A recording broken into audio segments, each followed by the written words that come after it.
nke a bụzi maka ọnwụ mmadụ eniena ozu Chief Chinonso Okoye nke Amaeku village adazi ani kasị obodo Anaọcha. Chinonso bụ onye nwụrụ ka ọ gbachara afọ 34 ma bụrụ nwa Chief Cyril Okoye bụ onye a maara nke ọma welitere isi na kasị obodo Anaọcha.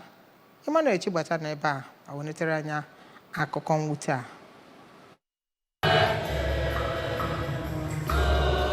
Ezinụlọ ndị enyi nakwa ikwu na ibe bụ ndị kwara akwa alili na ya bụ ilimozu nke nwa amadi ahụ bụ nke dọbatakwara aka na-achị steeti a bụ gọvanọ Chukwuma Soludo, nwunye ya nọnye onye isi All Progressives Grand Alliance APGA, ọkaiwu Sylvester Ezeokenwa, ndị ọrụ gọọmenti dịgasị iche iche nakwa ndị siri n'ọtụtụ ebe dị iche iche wee bịa. Ya bụ ụka elimozu bụ nke akara n'aha ya bụ onye lara mmụọ bụ nke jiri Maazi wee mara bụ nke were ọnọdụ na All Saints Catholic Church dị na Adaziani, ebe ọ bụ Reverend Father Peter Eshe nọ n'isi ya bụ emume.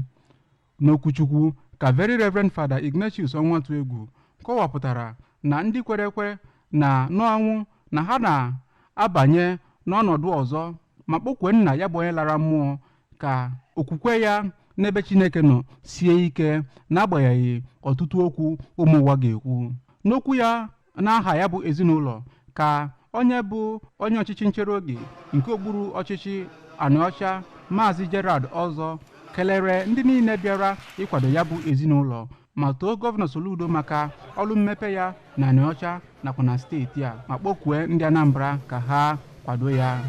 N'akụkụ ya ka onye bụ onye isi APGA na Anaọcha bụ Chief Anthony Ugozọ toro ya bụ onye lara mmụọ, ebe nwanne onye lara mmụọ Maazi Uche Okoye chetara nwanne ya dịka onye nwere obi ọmịiko ma kọwaa na ọnwụ ya wutere ha. Ndị bịara ya bụ elimozu bụ Sinetọ Victor Ume bụ nke na-anọchite Anambra Central Senatorial District, onye nọbugoro n'ụlọ omeiwu steeti a bụ Sir Pete Ibida, kọmishọna na-afụ maka ahụike Dọkịta Afamobidike, ogbo ya nke na-afụ maka ụmụ nwaanyị Odoziakụ Ifi Obinabụ, ndị na-anọchite ọgbọnta nkwado Anaọcha nke mbụ na nke abụọ n'ụlọ omeiwu na steeti a, Honorable Nkechi Ogbuefi nakwa Sa Ejike Okechukwu, ndị eze ọdịnala nakwa ọtụtụ ndị dịgasị iche iche bụ ndị bịara ya bụ elimozu.